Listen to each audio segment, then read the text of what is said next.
대한건강 헬시라이프에 오신 것을 환영합니다. 안녕하세요, 여러분.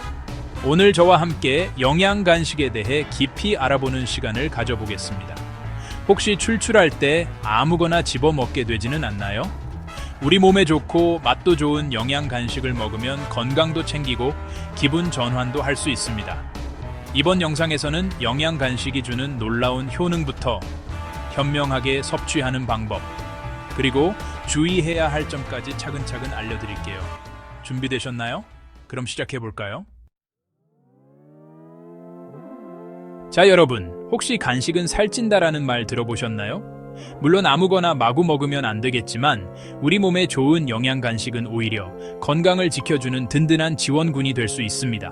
첫 번째, 영양 간식은 에너지를 꾸준하게 유지시켜줍니다. 점심 먹고 나른한 오후 시간, 단기 떨어져서 집중력이 떨어지고 피곤함을 느낀 적 있으시죠? 이럴 때 영양 간식을 섭취하면 필요한 에너지를 꾸준히 공급해 주어서 활력을 유지할 수 있습니다. 두 번째로, 소화에도 도움을 줄 수 있습니다. 식사 시간 사이 간격이 길어서 속이 더부룩했던 경험이 있죠? 규칙적으로 소량의 영양 간식을 먹으면 소화가 훨씬 편해집니다. 세 번째, 영양 간식은 두뇌 활동에도 도움을 줍니다. 견과류나 과일 같은 영양 간식을 먹으면 집중력을 높이는 데 도움이 됩니다. 이렇게 영양 간식은 우리 건강에 다양한 이점을 제공하는데요. 다음 챕터에서는 영양 간식을 더욱 효과적으로 섭취하는 방법에 대해 알아보도록 하겠습니다. 영양 간식 좋다는 건 알겠는데 언제, 얼마나, 어떻게 먹어야 할지 고민되시죠? 지금부터 똑똑하게 영양 간식 섭취하는 방법을 알려드릴게요. 첫 번째, 가장 중요한 것은 바로 타이밍입니다. 아침 식사 후 2-3시간 후, 점심 식사 후 2-3시간 후, 그리고 저녁 식사 후 잠들기 최소 2시간 전에 섭취하는 것이 좋습니다. 두 번째, 자신의 활동량에 따라 간식 섭취량을 조절하는 것이 중요합니다. 활동량이 많은 날에는 조금 더 든든하게, 활동량이 적은 날에는 가볍게 섭취하는 것이 좋습니다. 세 번째, 영양 간식을 너무 많이 먹으면 오히려 체중 증가로 이어질 수 있다는 점 잊지 마세요. 적당량을 섭취하는 것이 중요하며 하루에 1-2회 정도 섭취하는 것을 추천해 드립니다. 네 번째, 영양 간식을 고를 때는 영양 성분표를 꼼꼼하게 확인하는 것이 중요합니다. 당분, 나트륨, 포화지방 함량이 낮은 제품을 선택하고 가공되지 않은 자연식품 위주로 섭취하는 것이 좋습니다. 다섯 번째, 영양 간식을 더욱 건강하게 즐기고 싶다면 다른 음식과 함께 섭취하는 것도 좋은 방법입니다. 예를 들어 견과류와 함께 요거트를 먹거나 과일과 함께 치즈를 먹으면 영양 균형을 맞추는 데 도움이 된답니다. 여섯 번째, 수분 보충도 잊지 마세요. 영양 간식과 함께 물이나 차를 마시면 포만감을 높이고 수분 섭취에도 도움이 됩니다. 일곱 번째, 자신의 건강 상태를 고려하여 영양 간식을 선택하는 것이 중요합니다. 예를 들어 당뇨병이 있는 경우 당 지수가 낮은 간식을 선택해야 합니다. 여덟 번째, 알레르기가 있는 경우 영양 성분표를 꼼꼼하게 확인하여 알레르기 유발 성분이 포함되어 있는지 확인해야 합니다. 아홉 번째, 영양 간식을 규칙적으로 섭취하면 식습관 개선에도 도움이 될 수 있습니다. 불규칙적인 식사 시간으로 인해 과식이나 영양 불균형을 경험하는 경우 규칙적인 영양 간식 섭취를 통해 식습관을 개선할 수 있습니다.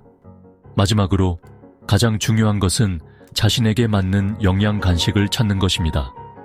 다양한 종류의 영양 간식을 시도해보고 자신의 입맛과 건강 상태에 맞는 최고의 영양 간식을 찾아보세요. 네, 이렇게 영양 간식을 똑똑하게 섭취하는 방법에 대해 알아보았습니다. 여러분도 이제 건강한 간식 생활을 시작해보세요. 영양 간식이라고 해서 무조건 많이 먹어도 괜찮을까요? 아니죠. 주의해야 할 점들을 꼭 기억해 주세요. 첫 번째, 아무리 좋은 음식이라도 과하면 독이 될 수 있다는 사실 잊지 마세요. 영양 간식도 적정량을 지켜서 섭취하는 것이 중요합니다. 두 번째, 특정 질환이 있는 경우에는 의사나 영양사와 상담 후 자신에게 맞는 간식을 선택하는 것이 좋습니다. 세 번째, 포장된 간식을 고를 때는 영양 성분표를 꼼꼼히 확인하고 당류, 나트륨, 포화지방 함량이 높은 제품은 피하는 것이 좋습니다. 네 번째, 견과류나 말린 과일처럼 칼로리가 높은 간식은 적당량을 섭취하고 신선한 과일이나 채소를 함께 섭취하는 것이 좋습니다. 다섯 번째, 가공식품보다는 가능하면 직접 만들어 먹는 것이 건강에 더욱 좋습니다. 여섯 번째, 알레르기 반응을 일으킬 수 있는 성분이 포함된 간식은 피해야 합니다.